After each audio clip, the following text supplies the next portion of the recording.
ချူအာမန်နီကိုခေါ်ယူဖို့အတွက်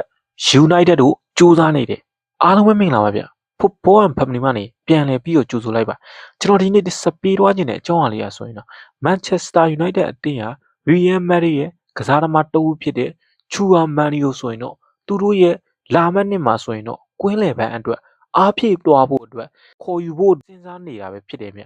ချူအာမန်နီကိုဆိုရင်တော့ Manchester United အသင်းဟာခေါ်ယူဖို့အတွက် April လလောက်ကလေးကစူးစမ်းနေတာဖြစ်ပြီးတော့ယခုချိန်မှာဆိုရင်တော့ချူအာမန်နီယာဆိုရင်တော့ Real Madrid အတင်းနဲ့အတူတူပြဿနာတွေတက်နေတဲ့အတွက်ကြောင့်မလို့လာမယ့်နှစ်မှာဆိုရင်တော့ Manchester United အတင်းကခေါ်သွားနိုင်မလားဆိုတာကျွန်တော်တို့စောင့်ကြည့်ရမယ်ဗျ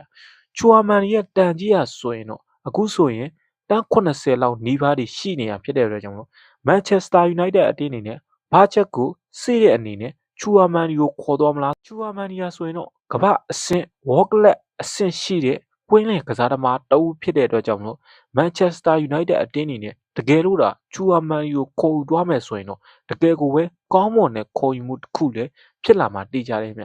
Manchester United အတင်းနဲ့ Real Madrid တို့အတင်းတို့ဟာဆိုရင်ဆက်ဆံရေးကောင်းမွန်တဲ့အခြေအနေရှိရာကြောင့်မလို့ချူအာမန်နီကို Manchester United အတင်းတို့နွေရာသီမှာအရခေါ်ယူသွားနိုင်မလားဆိုတော့ကျွန်တော်တို့စောင့်ကြည့်လိုက်အောင်ဗျအားလုံးပဲကျေးဇူးတင်ပါတယ်ဗျ